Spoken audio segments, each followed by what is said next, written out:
High বন্ধুরা, এই দেখো আমরা এখন বাড়িতে চলে আসলাম ডায়ালিসিস করিয়ে নিয়ে। তোমার দাদা ভাইরাই দেখো ডায়ালিসিস হয়ে গেছে, ডায়ালিসিস করে বাড়ি চলে আসলাম। প্রচুর বৃষ্টি, আজকে যাওয়ার সময় প্রচুর বৃষ্টিতে ভিজতে ভিজতে গিয়েছি পুরো। তোমার দাদাভাই আর আমি পুরো ভিজে গেছি।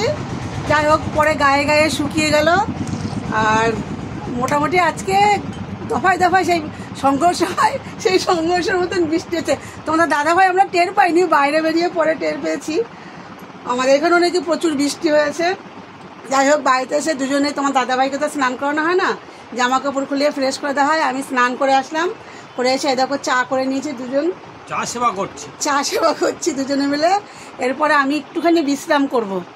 আধ ঘন্টা বিশ্রাম না করলে আমি না পারি না, খুব অসুবিধা হয়ে যায়, কষ্ট হয়ে যায়।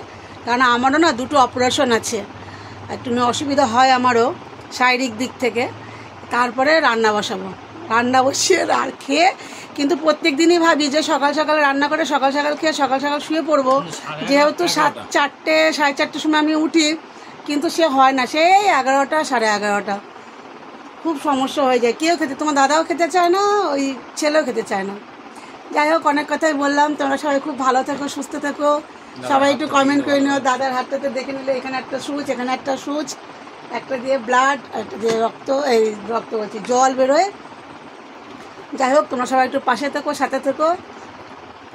একটা